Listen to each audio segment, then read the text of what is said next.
हाँ स्टूडेंट्स, तो पिछले लेक्चर में हमने जिक्र किया था कि स्फेरिकल कंडक्टर का कैपेसिटेंस क्या होता है, और वो स्फेरिकल कंडक्टर का कैपेसिटेंस आया था C equal to 4 pi epsilon naught into R when the conductor is placed in free space or in air, है ना, क्योंकि रिलेटिव परमिटिविटी ऑफ एयर और फ्री स्पेस इज 1, एयर का स्लाइटली ग्रेटर होता है जिसको हम अप्रॉक्स 1 मान लेते हैं, याद होगा। अब देखो, और जब मीडियम में रखते थे जिसका रिलेटिव परमिटिविटी था एप्सिलॉन आर, तो आ जाता था यहां से इतना, और 4 pi epsilon not into epsilon को के भी कहते थे, और फॉर्मूला इतना हो जाता था। पिछले लेक्चर में मैंने इसका जिक्र किया है, ओके। लेकिन अब सोचिए कि जब रेडियस को इंक्रीज कराएंगे तो कैपेसिटेंस आल्सो बी इंक्रीज्ड, लेकिन कब तक? समझो, 711 जो होता है वो कैपेसिटेंस ऑफ अर्थ होता है। 1 माइक्रोफैराड के कैपेसिटेंस के लिए रेडियस जो चाहिए था स्फीयर का वो 9 किलोमीटर, याद होगा पिछले लेक्चर में। तो जब 1 माइक्रोफैराड कैपेसिटेंस है तो radius 9 kilometre means diameter sphere है, तो बिना डायमीटर को तो काम चलेगा नहीं। कंप्लीट स्फीयर तो डायमीटर कितना 18 किलोमीटर। अब सोचो, 1 माइक्रोफैराड कैपेसिटेंस और रेडियस 9 किलोमीटर यानी डायमीटर 18 किलोमीटर। सोचने वाली बात है, बहुत ज्यादा रेडियस हुआ कि नहीं हुआ? अब सोचो, अर्थ जो है इतना बड़ा, उसका कैपेसिटेंस है 711। अब हमको चाहिए अगर 1 फैराड, तो फंस जाएंगे। यानी कहने का मतलब बच्चों कि अब एक स्फेरिकल कंडक्टर के कैपेसिटेंस से काम चलने वाला नहीं है। एक रेडियो बनाना है छोटा सा, और उसमें आप लगाएंगे एक कैपेसिटर 1 माइक्रोफैराड, मान लो कैपेसिटेंस चाहिए 1 माइक्रोफैराड, तो क्या 18 किलोमीटर का वो स्फीयर ही इतना बड़ा हो जाएगा कि रेडियो छोड़ दो यार, रेडियो को नहीं बजाना, छोड़ दो। ज्यादा यूज होता है बाबू पैरेलल प्लेट कैपेसिटर का, वाइडली यूज्ड, है ना, बहुत इंपॉर्टेंट है ये parallel plate capacitor. Electronic devices में दड़लने से यूज हो रहा है ना। और आप देखे हैं सिलिंड्रिकल कैपेसिटर, तो आप देख रहे हैं। इसी कारण से 3 हम कैपेसिटर का टाइप पढ़ेंगे, क्योंकि एक स्फेरिकल कैपेसिटर से काम चलने वाला नहीं है। अब सोचो बच्चों कि जब एक कैपेसिटर से काम चलने वाला नहीं है तो हम लोग क्या कर रहे हैं, क्योंकि एक कंडक्टिंग स्फीयर से अगर बात करें तो उसका कैपेसिटेंस इतना कम है, रेडियस इतना ज्यादा है कि हमको अब कुछ न कुछ उपाय करना पड़ेगा। क्या? तो 3 तरह का कैपेसिटर साइंटिस्टों ने, देखो बाबू, जब कुछ काम ऐसे होता है कि सही वे में नहीं सटीक बैठ पाता है तो उसके लिए कुछ दूसरा उपाय लोग खोजता है।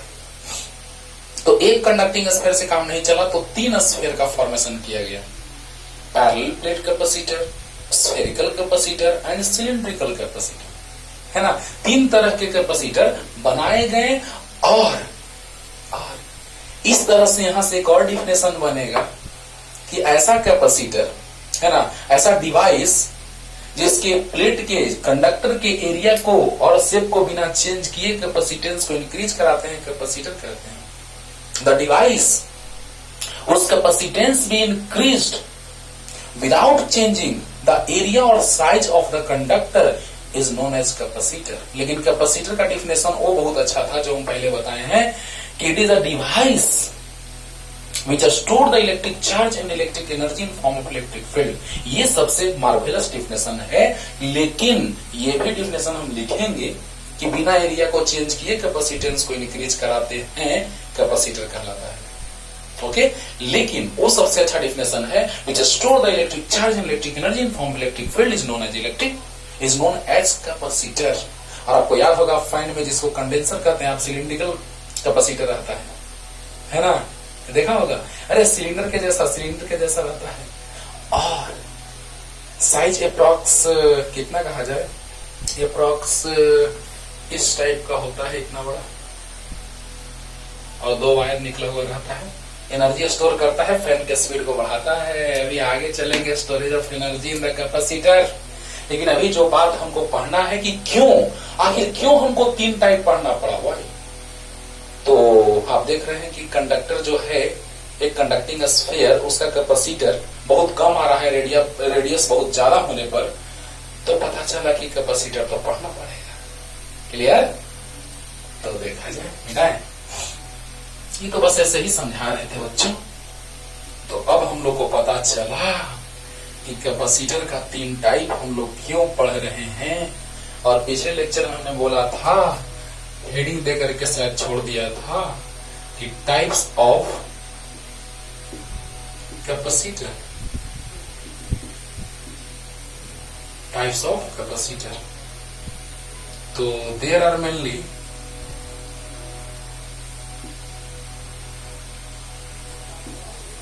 three types of capacitor. Number 1 या A, parallel plate capacitor. Number B is a spherical capacitor. And number C is cylindrical capacitor.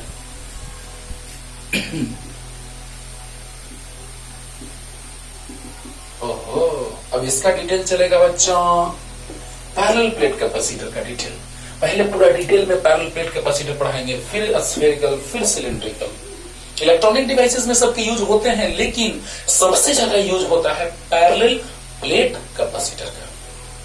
सबसे ज्यादा यूज पैरेलल प्लेट कैपेसिटर का होता है। रेडियो वगैरह में, इलेक्ट्रॉनिक डिवाइसेस का तो बहुत ज्यादा यूज होता है पैरेलल प्लेट कैपेसिटर का। ओके, तो स्टार्ट किया जाए। तीनों को बारी बारी से हम लोग पढ़ेंगे डिटेल में, लेकिन पहले in detail we discussed about the parallel plate capacitor. हो गया? तो बस पैरेलल प्लेट कैपेसिटर का तो डिफिनेशन ये से ही क्लियर हो गया होगा।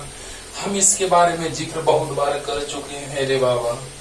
ये नंबर देखो रे, पैरेलल प्लेट कैपेसिटर। ओहो, नाम से ही पता चल रहा है कि डिफिनेशन समाप्त हो गया। वैसा कैपेसिटर जिसमें प्लेट्स का एरिया सेम हो,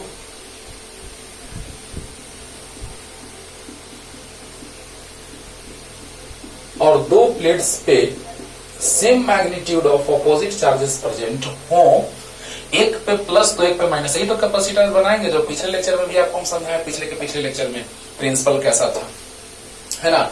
लेकिन आज हम इसके बारे में जानने जा रहे हैं कि पैरेलल प्लेट कैपेसिटर क्या है। तो the capacitor in which to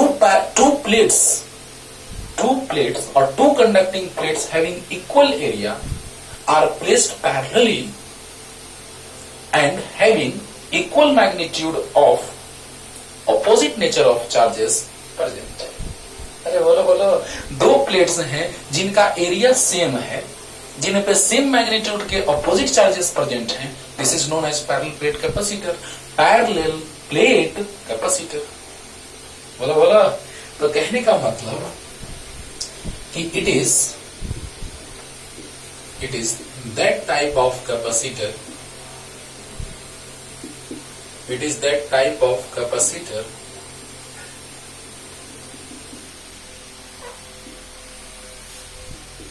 in which two conducting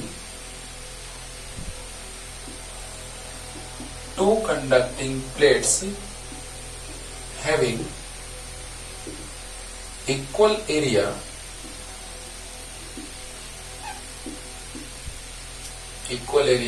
placed parallel to each other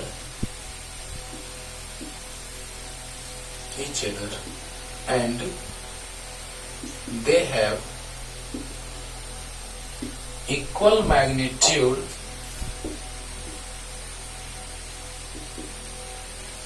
of opposite charges present is called parallel plate capacitor। हो गया, कुछ नहीं जाना है, स्पीड बढ़ा लीजिएगा एक बार, पूरा बढ़ा करके, मतलब स्पीड बढ़ा करके या थोड़ा सा आगे बढ़ा करके कि कंप्लीट हुआ, तब आप सोचिएगा, समझिएगा, ध्यान से मेरा बात सुनिएगा, क्लियर हो जाएगा तुरंत। तो पैरेलल प्लेट कैपेसिटर, नाम से ही पता चलता है कि पैरेलल प्लेट कैपेसिटर क्या है कि बोथ प्लेट्स, फर्स्ट प्लेट इसको मान लेते हैं, first and second conducting plates having equal area and they are placed at distance d parallel to each other।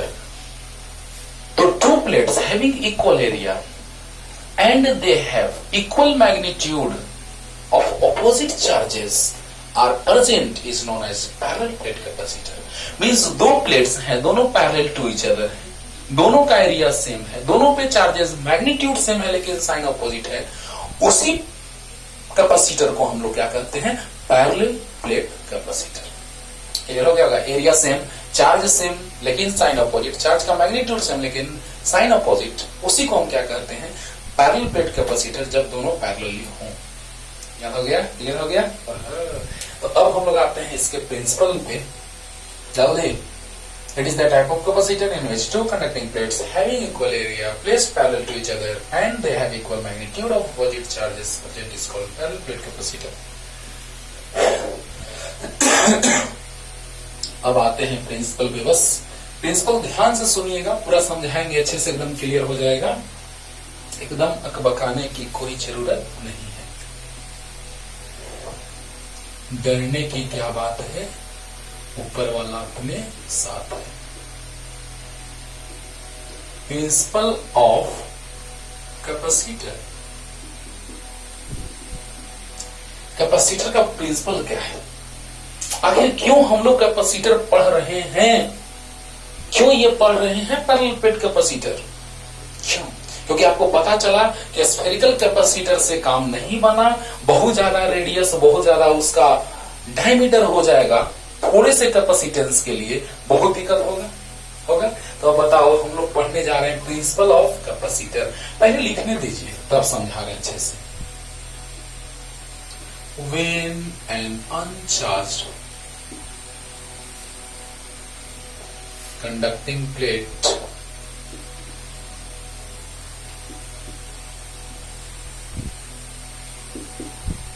placed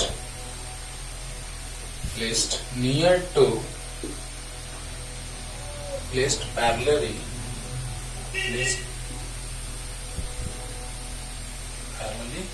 near to the positively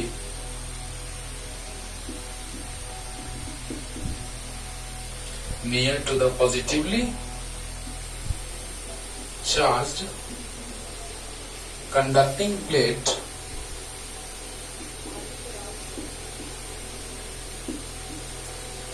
positively charged conducting plate, then negative charge induced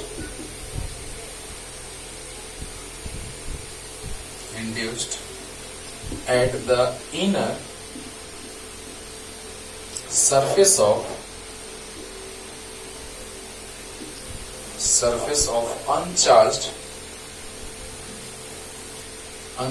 conductor या conducting plate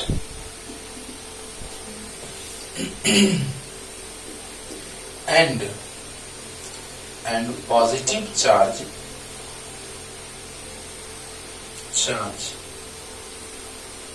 induced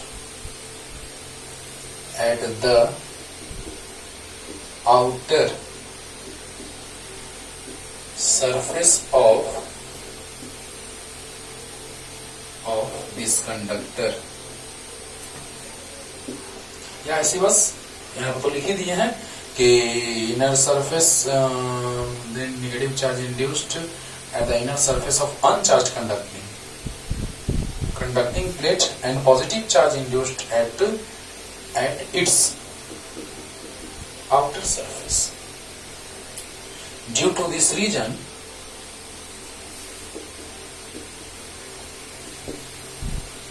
due to this reason electric potential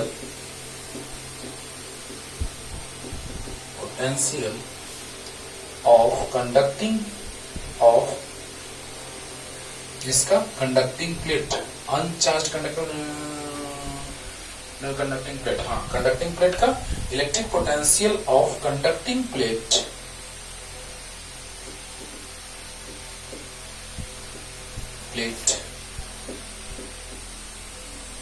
decreased and its capacitance increased. अभी कहाँ, अभी और कहाँ गए? अरे बाबा इधर लिखते हैं, देखो यहाँ समझाना है, यहाँ और लिखते हैं and finally the outer surface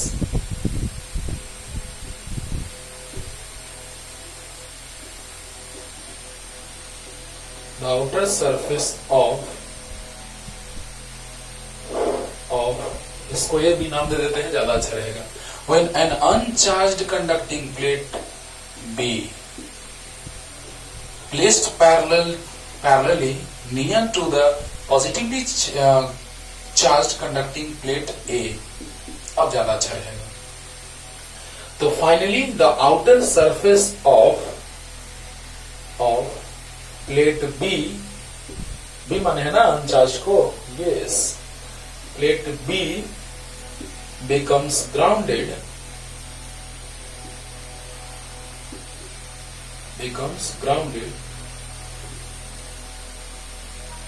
then potential again decreased. एकदम रटना नहीं है, तुरंत एकदम लगेगा कि सर अब तो हम अपने से लिख लेंगे, ऐसा होगा, तुरंत ऐसा लगेगा कि आप अपने से लिख लेंगे. हम भी फिगर दिमाग में ला रहे हैं, घुमा रहे हैं, सोच के लिख रहे हैं. रट के लिखोगे गड़बड़ा है ना. becomes grounded, then potential again decreased and capacitance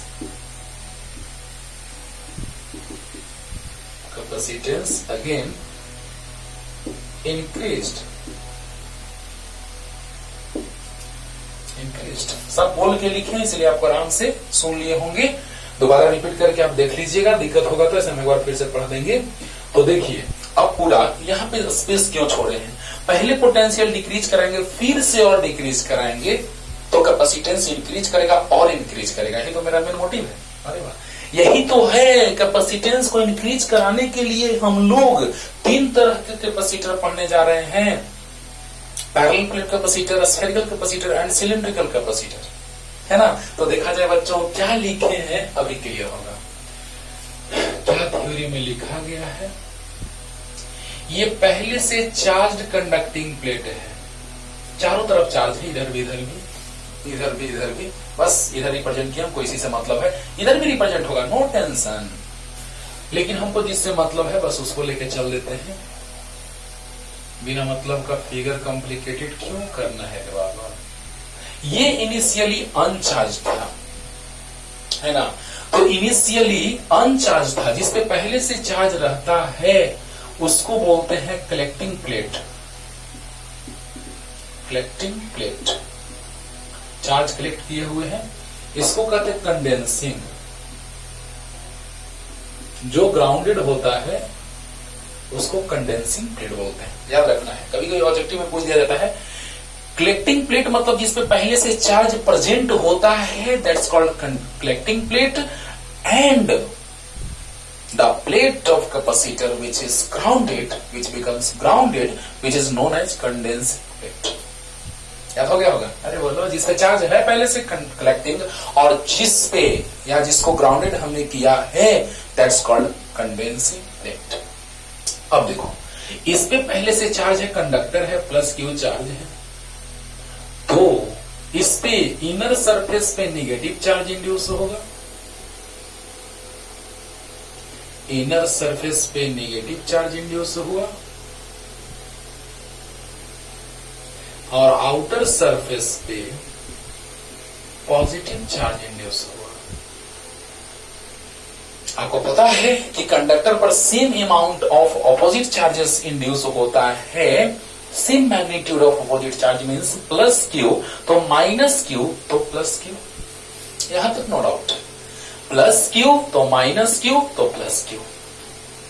अब देखिए क्या होता है, मजा आएगा, इंटरेस्टिंग। ये लिख लीजिएगा, कलेक्टिंग प्लेट कंडेंसिंग प्लेट, हमको कुछ समझाने से इसको मिटाने जा रहे हैं, जल्दी लिख लो, बस खाली इतना लिखो ना, कंडेंसिंग कलेक्टिंग और कंडेंसिंग, बस। अब देखो बाबू, कुछ न कुछ तो थिकनेस रहा होगा, फील करो एकदम पूरा अच्छे से एकदम क्लियर कर देते हैं, आज के बाद इसको भूलने का नाम नहीं लोगे, बस एकदम अच्छे से समझिए। प्लेट का कुछ तो थिकनेस रहा होगा, इस प्लेट पर अपने ही चार्ज के कारण पोटेंशियल भी है और इसका कुछ थिकनेस रहा होगा।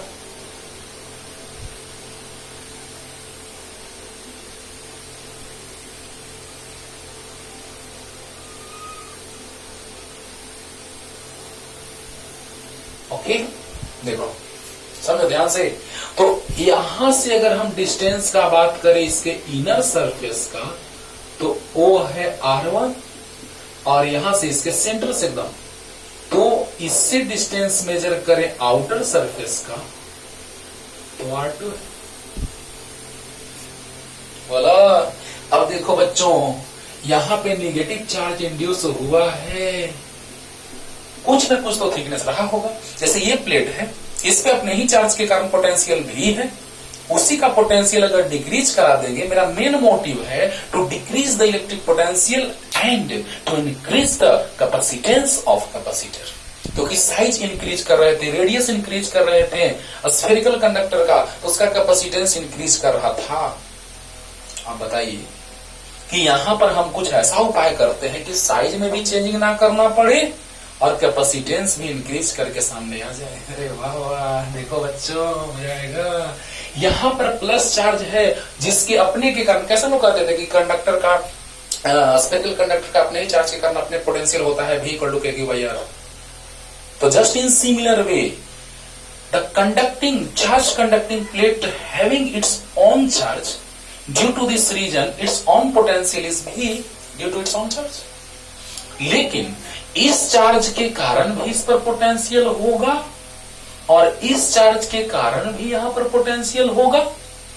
ओहो, पोटेंशियल डिक्रीज करने का बारी आ रहा है, वही चीज लिखे अभी नहीं समझाएंगे ना, जैसे ही इसको बताएंगे मैथमेटिकली तो ये पूरा का पूरा पानी पानी हो जाएगा। यही चाहते हैं बाबू कि थ्योरेटिकली लिखा तो रहता है बुक में, लेकिन पता नहीं चलता है आपको कि कैसे, है ना। इसीलिए हम कोशिश करते हैं कि उसको मैथमेटिकल फॉर्मेट में ढाल देंगे तो 100% क्लियर हो जाएगा। बुक पढ़ के देखिए नहीं पता चलेगा, है ना, पूरा का पूरा कॉन्सेप्ट क्लियर नहीं होगा, लेकिन इतना देर में सब कॉन्सेप्ट क्लियर हो जाएगा, पूरा थ्योरी इतने देर में फिनिश्ड। ओके, तो देखा जाए, इसके अपने कारण पोटेंशियल भी है, लेकिन इसके कारण पोटेंशियल V1 मान लेते हैं इस पे, और इसके कारण potential V2, because we have to require the distance and charge to find out the electric potential at any point due to given charge, due to the given charge. तो लिख सकते हैं कि total electric potential at the surface of, ये first और ये second मानते ए और बी, प्लेट ए है बी है, एरिया तो दोनों का सेम है ए, लेकिन ए और बी प्लेट मान लेते हैं। Total electric potential at the surface of plate A, plate A is V dash मान लेते हैं V plus V1 plus V2, तो V dash equal to V तो अपना है, अपने के कारण पोटेंशियल अपना, सब समझा रहे हैं अच्छे से, और इसके कारण, इस निगेटिव चार्ज के कारण यहाँ पोटेंशियल, तो आपको पता है कि निगेटिव चार्ज है, डिस्टेंस पता है, तो KQ/R यानी कि K into minus Q/R1 plus K into plus Q/R2, यानी V dash equal to V minus KQ/R1 plus KQ/R2। अब देखो बाबू, इसी से पता चलेगा कि Q इक्वल टू C भी आपको पता है, तो C भी मतलब C डैश V डैश, तो V डैश डिक्रीज करेगा तो C डैश इंक्रीज करेगा। अब ये डिक्रीज कैसे करेगा, इंक्रीज कैसे, क्योंकि ये टर्म जो आने जा रहा है निगेटिव आने जा रहा है, और जैसे निगेटिव आएगा उसमें से कुछ सब्ट्रैक्ट होगा यानी कि डिक्रीज करेगा। अभी क्लियर करते हैं, ऐसे नहीं क्लियर करते हैं पूरा अच्छे से। अब देखो बाबू क्या कहने जा रहे हैं हम, बस एक लाइन से यहां से ऐसे ऐसे ऐसे ही चलेंगे हम लोग, है ना। तो फाइनली क्या किया जा रहा है, ग्राउंडेड। पहले यहां तक समझते हैं हम लोग, तब वहां पे ओके इधर मिटाना होगा क्योंकि वही चीज हमें यहाँ पे क्लियर कर दी है। अब देखो बाबू, principle of capacitor, okay, when an uncharged conducting plate B, ये इनिशियली अनचार्ज था, uncharged conducting plate B placed parallelly near to the positively charged conducting plate, ये प्लेस कर दिए इसके नियर, जो ये पहले से चार्ज्ड कंडक्टिंग प्लेट था, तो ये और ये, तो इसके लिए बात किया जाए तो ये इनिशियली अनचार्ज्ड था जिसको हमने चार्ज्ड कंडक्टिंग प्लेट के नजदीक लाया। यहां तक क्लियर हुआ? अरे बोलो बोलो, हाँ। अब देखो इस पे पॉजिटिव चार्ज है तो कंडक्टर है, तो इंडक्शन हुआ, इस पे नेगेटिव तो इस पे पॉजिटिव, वही चीज लिखे हैं देखो। Then negative charge induced at the inner surface of uncharged conducting plate.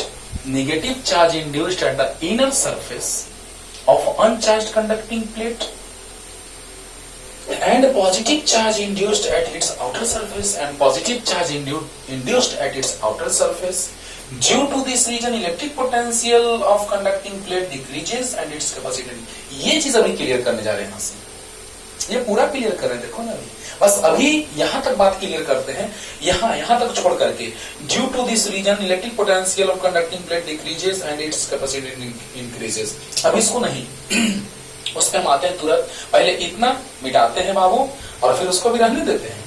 ये पता हो गया कि कंडक्टर है, कंडक्टर पे चार्ज है, पहले से चार्ज कंडक्टर है, तो पहले से इस पे चार्ज है, अनचार्ज कंडक्टर लाए तो क्या हुआ कि इस पे प्लस तो इस पे माइनस, इस पे प्लस, इंड्यूस हुआ कि नहीं हुआ, यहां तक बात क्लियर हो गया। देखो यहां तक कि when an uncharged conducting plate be placed parallelly near to the positively charged conducting plate, when uncharged, ध्यान से सुनना, मिटाने जा रहे हैं फिर इसको यहां तक। when uncharged conducting plate placed near to parallelly placed near to the charged conducting plate, then what happens?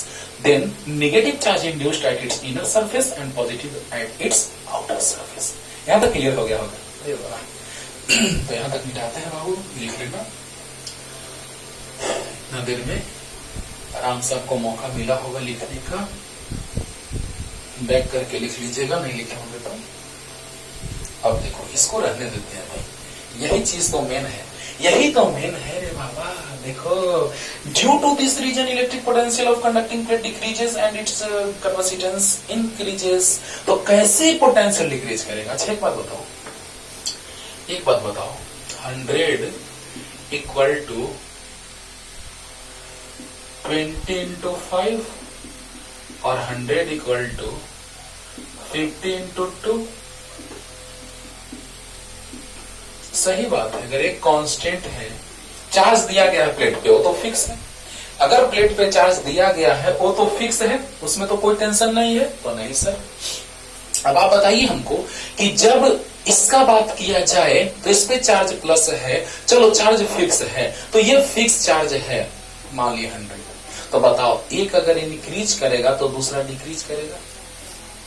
अल्लाह, तो बताओ अगर ये डिक्रीज कर रहा है तो एक इंक्रीज करना होगा, because charge is constant, so we have to increase the capacitance, then its electric potential will decreased. तो बताइए चार्ज को कांस्टेंट रखना है, पोटेंशियल डिक्रीज कराना होगा तब ना कैपेसिटेंस इंक्रीज करेगा। यानी मेन जो खेल खेल रहे हैं हम लोग वो पोटेंशियल को डिक्रीज कराने के लिए, और जैसे ही पोटेंशियल डिक्रीज करेगा बच्चों कैपेसिटेंस भी इंक्रीज। यहां तक क्लियर हो गया होगा। तो ये चीज हम क्या लिखे हैं वो तो समझा रहे हैं, समझा दिए कि अरे अभी समझाए यहां से नहीं है, बस यहां से हिंट दिए हैं, अभी पूरा समझाए कहां है, देखो ना मिटाए। तो देखो बाबू अब हम लोग चल रहे हैं पोटेंशियल को डिक्रीज कराने की ओर। ये देखो V dash equal to V minus KQ by R1 plus KQ by R2। देखो R1 R2 में बहुत डिफरेंस नहीं है, स्लाइटली डिफरेंस है। ये प्लेट है तो इस प्लेट के से इसके इनर सरफेस, इसके आउटर सरफेस, तो इनर सरफेस और आउटर सरफेस दोनों के बीच थिकनेस जो बहुत ही कम है। यहाँ तो हाथ का थिकनेस ज्यादा है, प्लेट का थिकनेस बहुत ही कम। अब आप बताइए हमको कि यहां पर जब हम लोग बात कर रहे हैं प्लेट का बच्चों, तो इसमें R1 और R2 में बहुत ज्यादा डिफरेंस नहीं रहा होगा, लेकिन हम लोग फील करने के लिए थोड़ा मानते ऐसा है कि देखो भी पहले से इस कंडक्टिंग प्लेट का पोटेंशियल अपने चार्ज के कारण मान लो 10 था। ये समझने के लिए ऐसा कर रहे हैं, साइड में ये काम करना है। बस यहां से काम हो गया कि पोटेंशियल डिक्रीज कर रहा है, कैपेसिटेंस इंक्रीज कर रहा है, यहां से हो गया। इसको फील करने के लिए यहां आ रहे हैं कि अपनी प्लेट पे चार्ज के कारण अपना पोटेंशियल 10, KQ को मान लेते हैं कुछ ऐसा कि आसानी से कट जाए। तो क्या मान लें, चलो 72 मान लेते हैं। 72 क्यों सर? अरे देखो ना आसानी से, R1 कम है R2 से, तो उसको मान लेते हैं 8 और R2 ज्यादा है 9। ऐसे 9 और 8 नहीं, थोड़ा सा डिफरेंस है, बहुत कम डिफरेंस है, लेकिन समझने के लिए हम लोग मान लिए। तो बताइए 8 9 जा और 9 8 जा, तो 18 10 और 8 18 माइनस 9 9 वोल्ट। ओहो, पोटेंशियल पहले से था 10 वोल्ट, अब हो गया 9 वोल्ट। क्या हुआ? पोटेंशियल डिक्रीज किया। यानी यहां से डायरेक्ट हम ये लाइन लिख सकते हैं, लेकिन फील करने के लिए हमने ये बताया आपको, ये साइड में लिखना है, ये यहाँ पे नहीं लिखना है। बस हो गया कि पोटेंशियल डिक्रीज्ड देन कैपेसिटेंस भी इंक्रीज्ड। मैंडेट क्लियर हो रहा होगा अच्छे से? बोलो बोलो। इसके अपने चार्ज के कारण अपना पोटेंशियल भी है, इसके निगेटिव चार्ज के कारण इसमें पोटेंशियल, तो K into minus Q by R1, क्योंकि KQ बाई R होता है फॉर्मूला, और इस चार्ज के कारण पोटेंशियल इस पे K into plus Q by R2। Understood? Clear हो रहा है ना? तो बताओ बच्चों कि यहां से हमको पता चल गया,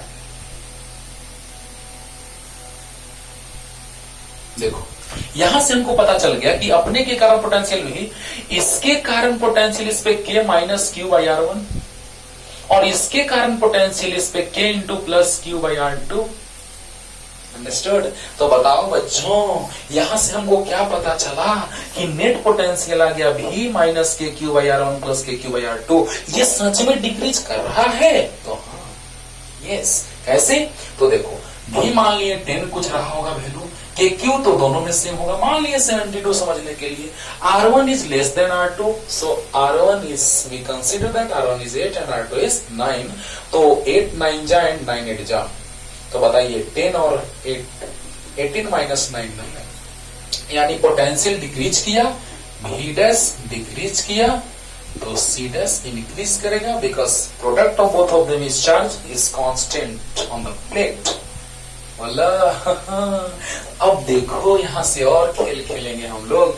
ये चीज साइड में लिख लेना कहीं पे साइड में, क्योंकि यहां समझा दिए कि पोटेंशियल डिक्रीज किया। यहां से कॉमन सेंस होना चाहिए तुमको कि R1 अगर लेस है तो ये टर्म ग्रेटर होगा इस, और वो माइनस साइन के साथ है तो ग्रेटर वाला माइनस साइन के साथ है, यानी टर्म निगेटिव होगा, तो इसमें से कुछ सब्ट्रैक्ट होगा तो पोटेंशियल डिक्रीज, तो कैपेसिटेंस इंक्रीज।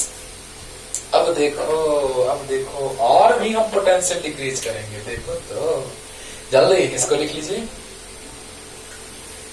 समझने के लिए। ऐसा हमने किया कि आपको फील आए, अच्छे से फील करके पढ़ो, रटो मत। अब देखो क्या कहें, finally the outer surface of plate B becomes grounded, then potential again decreased and capacitance again increased। अरे वाह, देखो और मजा आएगा। देखो तो अब हमने प्लेट बी के आउटर सरफेस को ग्राउंडेड कर दिया,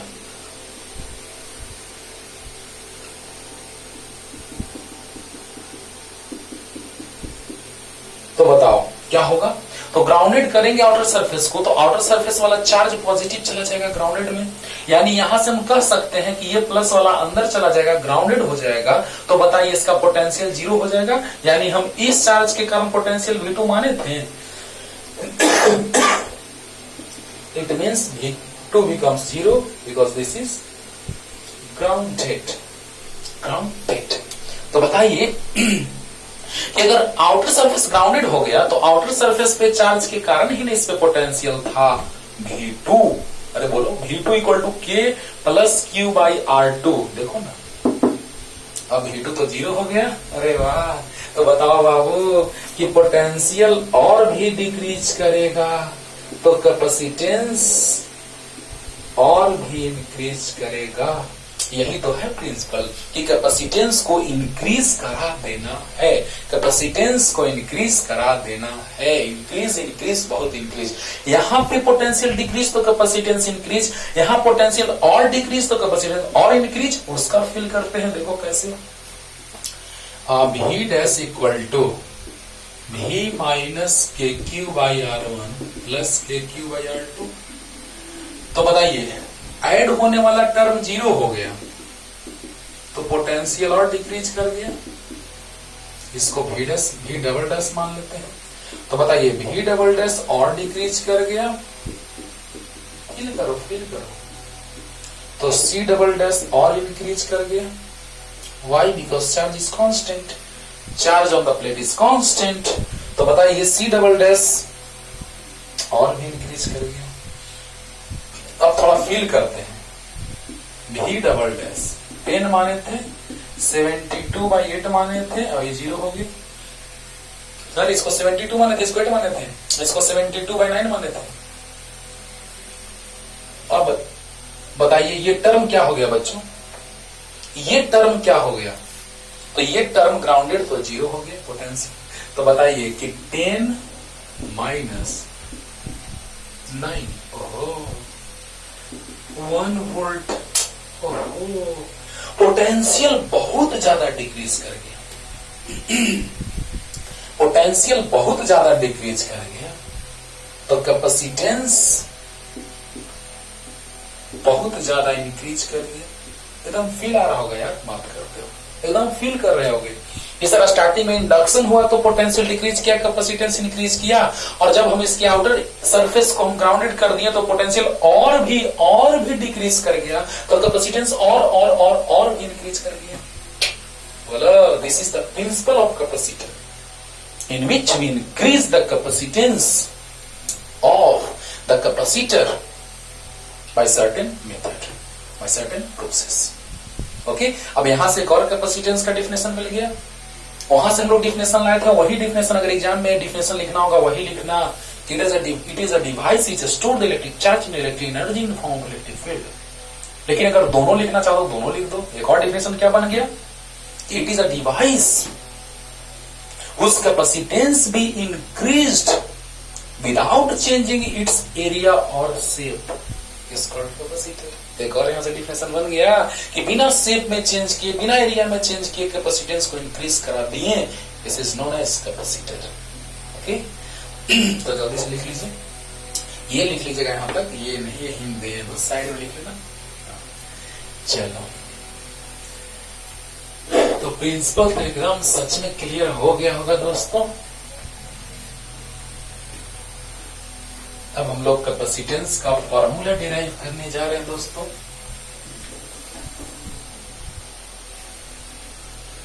एकदम फील आया होगा तो अच्छे से देखना वीडियो, अच्छे से एकदम पढ़िएगा, पानी पानी हो जाएगा। तो कैपेसिटर का कोऑर्डिनेशन यहां से माना। देखो आप जो कॉन्सेप्ट जहां से आएगा उसको वहीं पे पढ़ेंगे। It is a device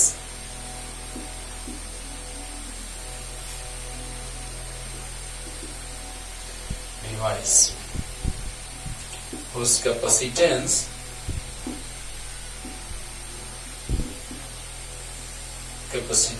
be increased. It is a device whose capacitance be increased without changing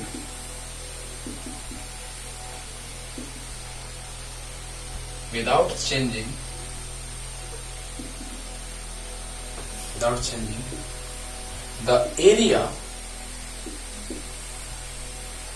and shape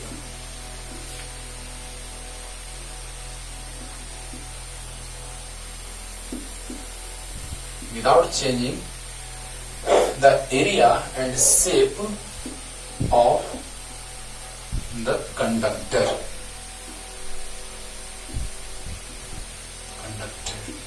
is called capacitor। हो गया।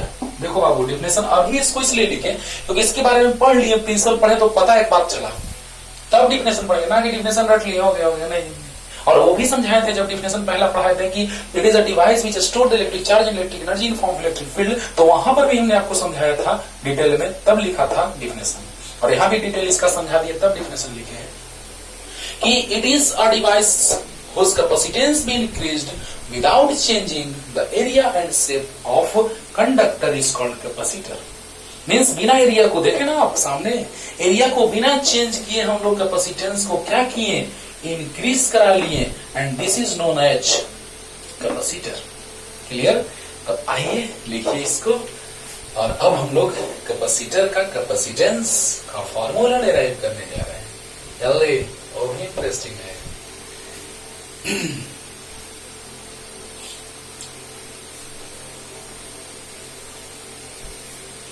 अब देखो दोस्तों, derivation of expression of VVI 5 marks का बोर्ड में पूछता है बाबू।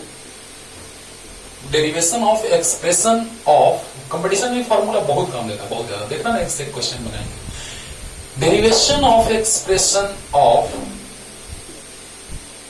Capacitance of parallel plate capacitor.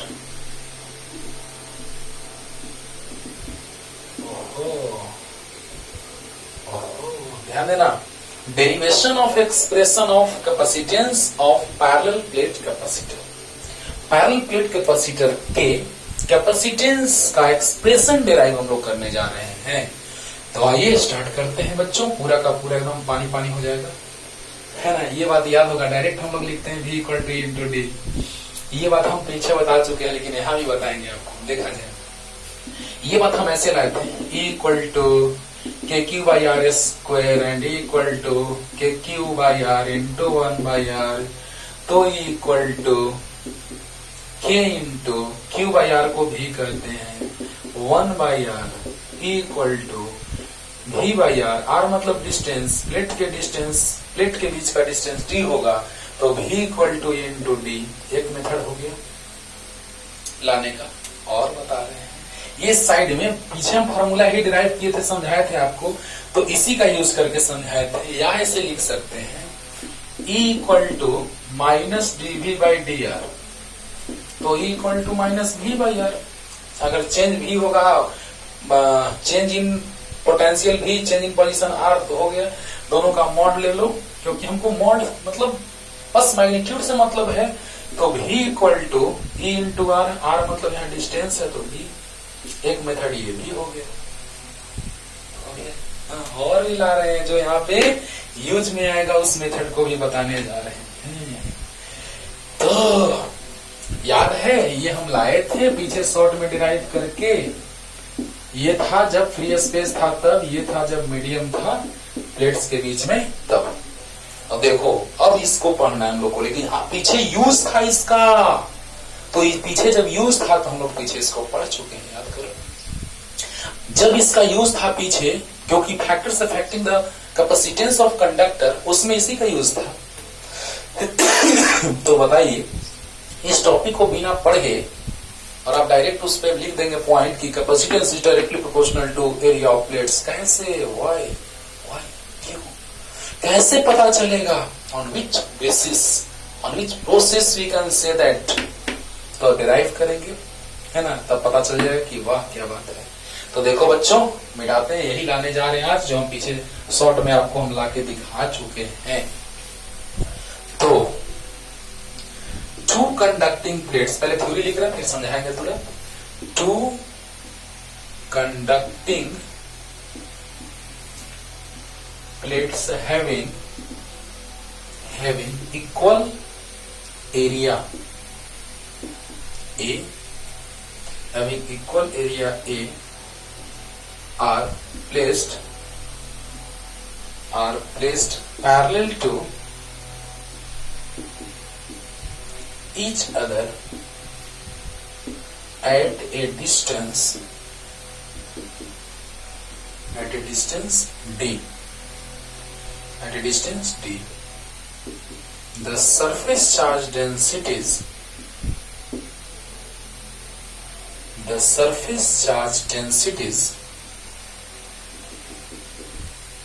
of both plates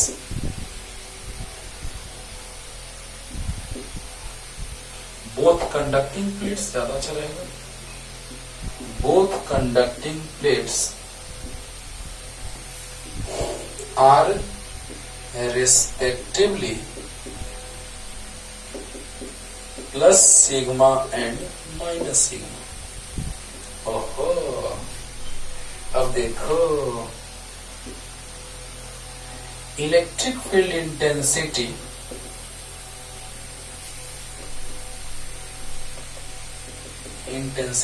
between the plates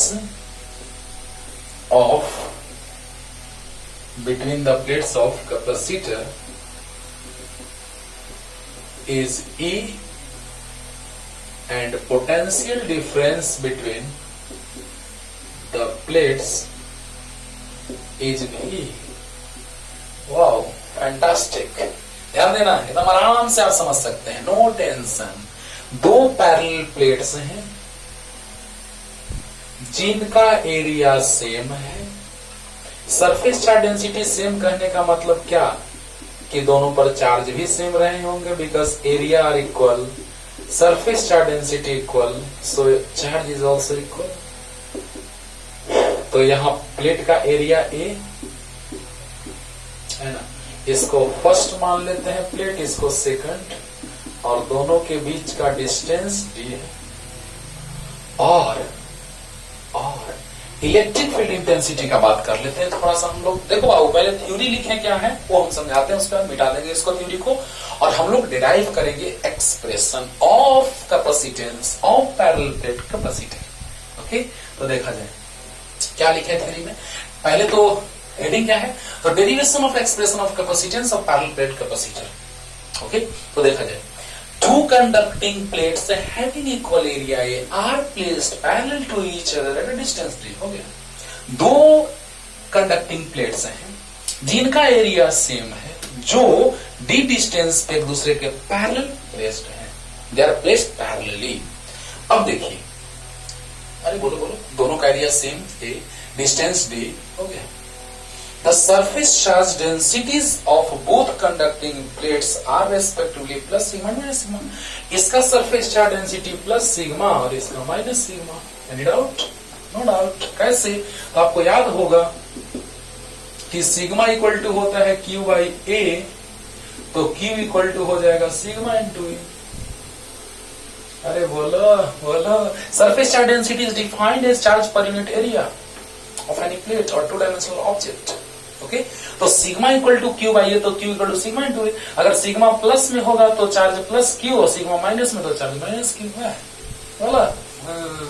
अब देखिए ये हो गया. The surface charge densities of both conducting plates are respectively plus sigma minus sigma. क्योंकि दोनों पे चार्ज सेम मैग्नीट्यूड का होना चाहिए, साइन ऑपोजिट होना चाहिए. माइंड इट, दोनों पे चार्ज सेम मैग्नीट्यूड का, साइन ऑपोजिट. अंडरस्टूड. अब देखो, sigma equal to Q by A, तो Q equal to sigma into A. यहां तक कोई डाउट? Any doubt? नो. अब देखो, याद होगा प्लेट्स के बीच एनसीईआरटी फर्स्ट चैप्टर का क्वेश्चन नंबर 24 इसी पे तो था कि इसके आउटसाइड इलेक्ट्रिक फील्ड कितना होगा, बिटवीन द प्लेट्स कितना होगा. पूरा का पूरा फॉर्मूला डिराइव किए हुए हैं, अभी भी थोड़ा सा बताते हैं. तो इलेक्ट्रिक फील्ड ऐसे ही बनाना है बाबू. अरे लाने के लिए तो इसको 2 मिनट के अंदर डिराइव हो जाएगा. 2 मिनट भी नहीं लगेगा, 1 मिनट में हो जाएगा तुरंत. लेकिन डिटेल में सीखो बच्चों. Electric field intensity between the plates of capacitor equal to, याद करो, प्लस से away sigma by 2 epsilon naught और माइनस के towards sigma by 2 epsilon naught. तो बताइए sigma by 2 epsilon naught plus sigma by 2 epsilon naught दोनों को add करेंगे, याद होगा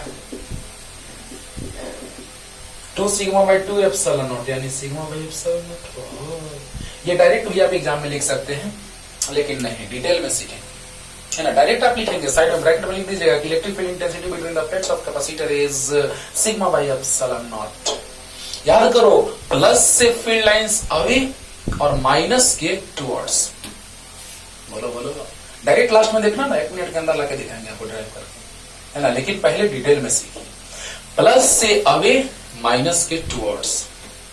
ओके, क्लियर और not?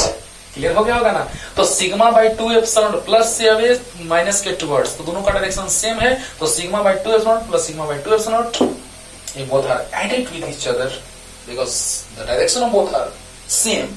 So finally we get that electric field intensity between the plates of capacitor is sigma by epsilon naught. Electric field intensity between the plates of capacitor only depends on surface charge density. इसको ऐसे भी लिख सकते हैं, sigma equal to Q by A के form में. यहाँ तक क्लियर है? ओके, तो थ्योरी तो क्लियर कर दिए हैं. और electric field intensity between the plates of capacitor is E and potential difference is V. Potential difference भी मान लिए, दोनों प्लेट्स के बीच पोटेंशियल डिफरेंस भी मान लिए, इलेक्ट्रिक फील्ड इंटेंसिटी मान लिए.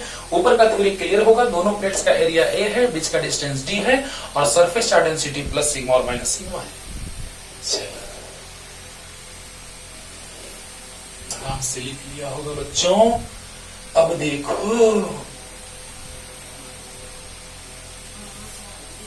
अब देखो कैपेसिटेंस पे आना है तो कैसे आएंगे. Q इक्वल टू सी भी होता है, Q इक्वल टू सी भी होता है. पहले हम लोग ये देखते हैं कि एक चार्ज हम ले लिए, एक पॉजिटिव टेस्ट चार्ज है ना. तो पॉजिटिव टेस्ट चार्ज को पॉजिटिव प्लेट से निगेटिव प्लेट तक तो जाएगा, ये अपने से चला जाएगा. यहाँ पे प्लस क्यू है, यहाँ पे माइनस क्यू है, लेकिन अगर एक प्लस स्मॉल क्यू को हमको यहाँ से यहाँ लाना है तो वर्क करना पड़ेगा. तो क्यू चार्ज को ले जाने में वर्क डब्ल्यू, तो यूनिट चार्ज को ले जाने में डब्ल्यू बाई क्यू. और यही तो होता था पोटेंशियल डिफरेंस. अरे इन्फिनिटी से लाते थे तो पोटेंशियल हो जाता था, और 2 पॉइंट के बीच होता था तो पोटेंशियल डिफरेंस हो जाता था. फर्स्ट लेक्चर देखो, चलिए हो जाएगा. इस चैप्टर का फर्स्ट लेक्चर देखो, पानी पानी हो जाएगा. अब बताओ बच्चों कि क्यू चार्ज को ले जाने में डब्ल्यू वर्क. क्यों? क्योंकि प्लस है, माइनस वाला कहेगा कि हम नहीं जाने देंगे. जब इसको आप ले जाएंगे इधर, तो ये माइनस वाला को प्लस वाला को माइनस वाला करेंगे, नहीं जाने देंगे, अट्रैक्ट करेंगे. और प्लस वाला रिपेल कर रहा है, यानी इसको ले जाएंगे तो हमको वर्क करना पड़ेगा. तो क्यू चार्ज को ले जाने में डब्ल्यू वर्क, तो यूनिट को ले जाने में W by Q. Any doubt? तो बताओ बच्चों कि प्लस ले जाएंगे तो प्लस को माइनस अट्रैक्ट करेगा, प्लस को प्लस रिपेल करेगा, यानी हमको ले जाने में वर्क करना पड़ेगा. और वही पोटेंशियल डिफरेंस के इक्वल हो जाएगा. क्योंकि इन्फिनिटी से लाते थे तो पोटेंशियल, और 2 पॉइंट के बीच तो पोटेंशियल डिफरेंस. ओके, तो क्या हो जाएगा? वर्क डन, हम ऐसे भी डायरेक्ट लिख सकते हैं V equal to W by Q. तो W equal to Q into V direct नहीं लिख सकते, ये डायरेक्ट लास्ट में ला के दिखाएंगे आपको, लेकिन नहीं, पहले डिटेल. तो आइए कि work done in moving unit positive test charge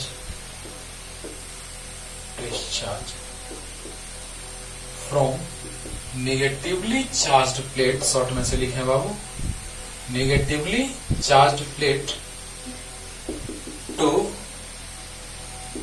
positively charged plate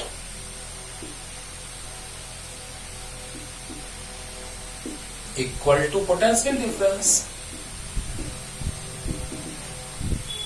equal to potential difference, short में लिख दें, between the plates of capacitor. तो क्या आ गया? W by Q equal to V, तो W equal to Q into V बार बार बोल रहे हैं, लास्ट में एक लाइन ला के एकदम तुरंत 1 मिनट के अंदर हम डिराइव करके भी दिखाते हैं आपको। लेकिन पहले अच्छे से सीखिए, पूरा का पूरा कॉन्सेप्ट पानी पानी होना चाहिए। इलेक्ट्रिक फील्ड इंटेंसिटी आपको क्लियर हो गया होगा, ये भी आप डायरेक्ट लिख दीजिएगा एग्जाम में, कोई मार्क्स नहीं कटेगा। लेकिन डिटेल में बनाइएगा तो चेक करने वाले खुश हो जाएंगे और मार्क्स थोड़ा भी नहीं कटेंगे, है ना। तो बताइए कि प्लस से अवे और माइनस के टुवर्ड्स, तो sigma by 2 epsilon plus sigma by 2 epsilon naught sigma by epsilon naught electric field intensity between the plates of parallel plate capacitor. अब देखिए, work done in moving unit positive test charge from negatively charge plate to positively charge plate equal to potential difference between the plates of capacitor. तो बताइए, work done unit positive test charge को ले जाने में work done करना पड़ता है, वही तो होता है potential difference. Work done unit positive test charge को जो ले जाने में होता है, वही तो होता है पोटेंशियल डिफरेंस, एक प्लेट से दूसरे प्लेट तक, एक पॉइंट से दूसरे पॉइंट तक। अंडरस्टूड? अरे पहला चैप्टर, पहला लेक्चर देखो, क्लियर हो जाएगा। तो क्यू चार्ज को ले जाने में W, तो यूनिट चार्ज को ले जाने में W by Q. Potential difference, conservative nature of force, पूरा का पूरा 10 मिनट वहां पे कर दिए। अब देखो कि यहां से आ गया यूनिट पॉजिटिव टेस्ट चार्ज को ले जाने में, तो W by Q equal to potential difference. Potential difference भी माने हैं, potential difference between the plates is भी। तो बताइए, यूनिट पॉजिटिव टेस्ट चार्ज को ले जाने में W by Q work equal to भी, तो W equal to Q into भी। ये तो पहले से भी आपको याद है, अब नेगेटिव लिख के बना सकते हैं। ओके, अब देखिए बाबू, उधर हो गया। याद रखना है sigma equal to Q equal to sigma into A और equal to sigma base naught, याद रखना है, तुरंत यूज में आएगा।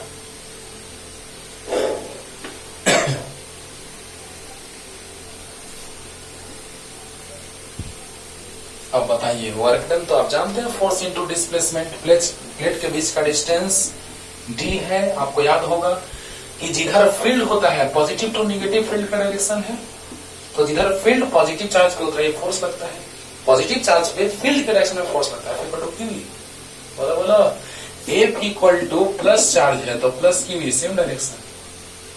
बोलो, तो देखा जाए। अब हम लोग बात करने जा रहे हैं वर्क डन इक्वल टू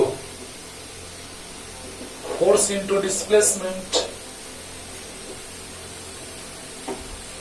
तो work done W, force into बीच का distance, shortest distance between both plates is displacement which is D। Work done यहाँ पे force, work done force into displacement, यहां से वर्क आ चुका है Q into V, force into displacement Q into V। F equal to जानते हैं Q into E होता है, तो यस सर। Q से Q cancel, V equal to into D. देखो अभी 2 मेथड से हम ये ला के दिखाए थे आपको। यही तो लाए थे 2 मेथड से, V equal to into D. अब देखो यहां से V इक्वल टू E अभी तुरंत लाए हैं, देखना, इंटू डी, ये भी काम देगा। अब देखिए, we know that Q equal to C में, Q अभी लाए थे सिग्मा इंटू ए, अभी तुरंत बोले हैं कि E और सिग्मा Q दोनों का यूज करेंगे। जस्ट अभी लिखा हुआ था, यहाँ पे Q लिखा हुआ था और जस्ट इधर यहाँ पे सिग्मा बाई एप्सिलॉन नॉट लिखा हुआ था इक्वल टू, है ना, इधर। अब देखो C और V कितना आ गया, तो sigma by epsilon naught into D, sigma से सिग्मा कैंसिल। अरे Q equal to sigma into A बोलो, C नहीं पता, भी निकाल लिए हैं, sigma by epsilon naught into D. अब sigma epsilon naught into A, sigma से सिग्मा कैंसिल, और C इंटू डी, तो C इक्वल टू आ गया epsilon naught into A by D. आ गया कैपेसिटेंस का फॉर्मूला, है ना। तो क्लियर हो गया होगा, एकदम क्लियर, पानी पानी बोला जल्दी। V Q W equal to Q into V, work done equal to force into displacement, F equal to Q into E, Q से Q cancel, V equal to into D पहले भी लाए हैं, और V इक्वल टू E का value sigma by epsilon naught भी रखे हैं, लो रख देते हैं यहाँ पे, अभी लाए हैं। और यहाँ से Q equal to sigma into A, ये भी लाए हैं पहले जस्ट पीछे, तो sigma into A, C V के जगह रख दिया sigma into D, sigma sigma cancelled out, then epsilon naught A by D equal to C। कब? जब फ्री स्पेस है, तब कुछ नहीं रखा है मीडियम, तब प्लेट के बीच, तो उसको सी नॉट भी लिखते हैं, सी को सी नॉट भी लिखते हैं। इधर लिखते हैं, जल्दी जल्दी इधर जल्दी लिखो बच्चों, जल्दी।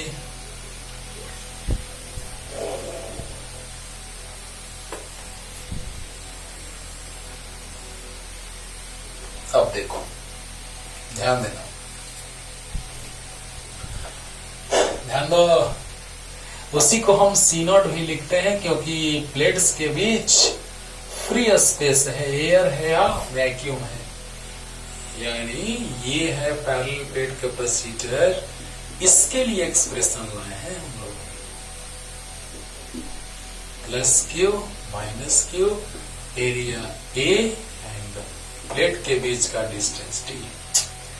बोला अब देखो, अब जब कंप्लीटली फील्ड होगा तब, पहले हम शॉर्ट में लाके दिखा देते हैं, जल्दी से देखो। W equal to Q into B होता है कि नहीं होता है, work done equal to force into displacement होता है कि नहीं होता है, force equal to Q into ये होता है कि नहीं होता है, क्यू इंटू बी पहले से है, क्यू से Q cancel, E equal to sigma by epsilon naught होता है कि नहीं होता है, भी क्यू इक्वल टू सी भी होता है, Q equal to sigma into A, C into भी sigma into D by epsilon naught, sigma sigma cancel, आ गए यहाँ पे epsilon naught A by D equal to C. तो देखो 1 मिनट भी नहीं लगा, 30 सेकंड के अंदर हो गया। तो सर यही बात है आपको सोचना कि कैसे हम लोग शॉर्ट में ला सकते हैं। ओके, हाँ अब देखिए, when gap between the plates of parallel plate capacitor is completely filled by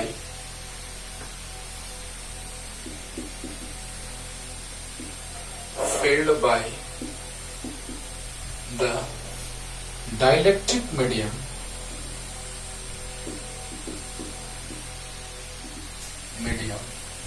of dielectric constant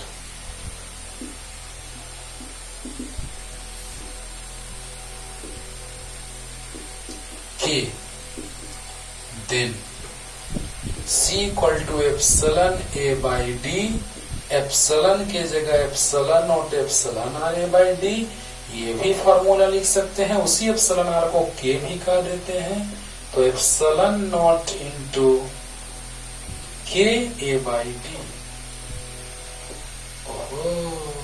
कब?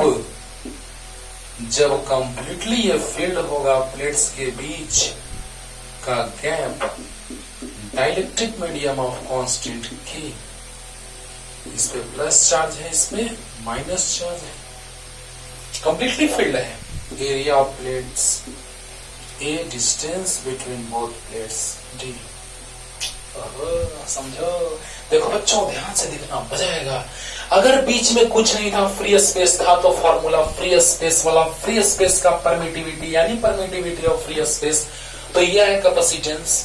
और जब कंप्लीटली फील्ड होगा मीडियम से, तो वहां पर आ जाएगा परमिटिविटी ऑफ मीडियम, यहाँ परमिटिविटी ऑफ फ्री स्पेस, तो यहाँ परमिटिविटी ऑफ मीडियम, और permittivity of medium equal to होता है permittivity of free space into relative permittivity, और वही रिलेटिव परमिटिविटी जो होता है वो डाइलेक्ट्रिक कांस्टेंट के इक्वल होता है, एप्सिलॉन इक्वल टू के आ गया, तो C equal to epsilon naught के A by D, C equal to epsilon naught के ए बाई डी।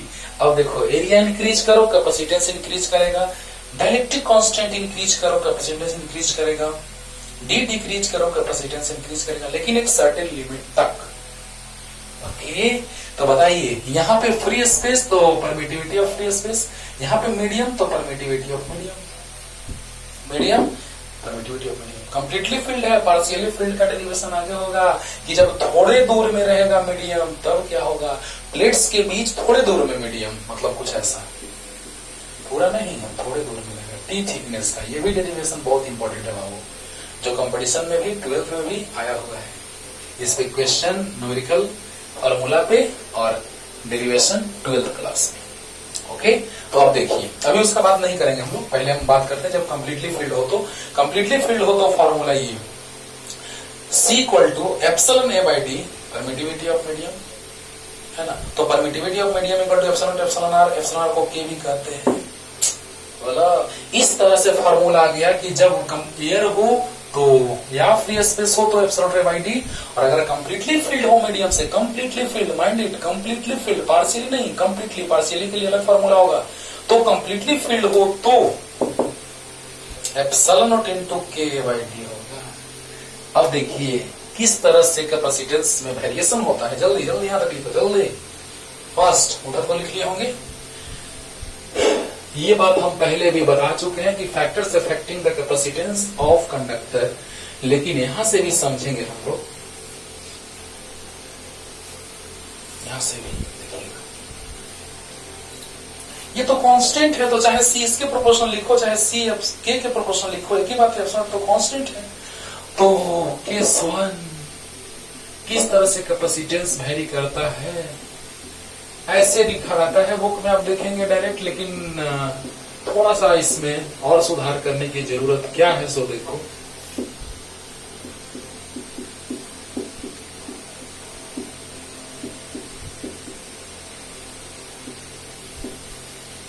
देखो और है C प्रोपोर्शनल एप्सिलॉन लिखो या K लिखो, एक ही बात है।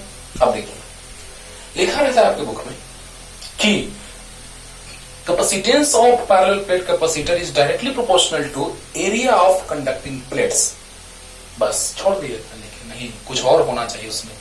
if remaining part are constant, medium वही फिक्स है तो डायरेक्टली कांस्टेंट फिक्स होगा, डिस्टेंस फिक्स होना चाहिए। क्यों? अब मान लो C इक्वल टू, अच्छी बात है, epsilon not into K into A by D, चलो अच्छी बात है। एरिया को इंक्रीज करा दिए, डबल कर दिए, डिस्टेंस भी डबल कर दिए, क्या कैपेसिटेंस में कोई चेंजिंग हुआ? नहीं हुआ, नहीं हुआ। डिस्टेंस को भी इंक्रीज किया, एरिया भी इंक्रीज किया, कैपेसिटेंस वही रह गया, epsilon K into A by D. यानी कि एक को कांस्टेंट रखना, एक के साथ अगर वेरी करा तो रिमेनिंग पार्ट्स आर कांस्टेंट। तो देखो कैसे लिखाता है, ध्यान देना। अब दिमाग में आ गया होगा कि सर बाकी मीडियम ऑफ यार डायरेक्ट मीडियम ऑफ, ओके। देखो capacitance of capacitor is directly proportional to area of conducting plates if distance between both plates and dielectric medium या dielectric constant both are constant।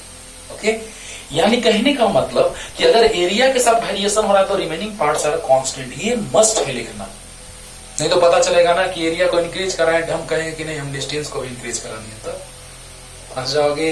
इसीलिए दिमाग में set रखना है कि capacitance of parallel plate capacitor, first point क्या लिखेंगे, ध्यान दीजिएगा, आराम से आप लिख लेंगे कि capacitance of parallel plate capacitor is directly proportional to area of conducting plates if distance between both plates and relative permittivity कहो या dielectric constant both are constant. Okay, यहां पे क्या लिखेंगे कि capacitance of parallel plate capacitor is inversely proportional to distance between the plates if area of plates and relative permittivity is constant, both are constant. और यहां क्या लिखेंगे कि capacitance is directly proportional to relative permittivity और dielectric constant if, मतलब medium change करेंगे, dielectric constant increase करेंगे, medium change कर करके डाइलेक्ट्रिक कांस्टेंट इंक्रीज करेंगे तो कैपेसिटेंस इंक्रीज करेगा।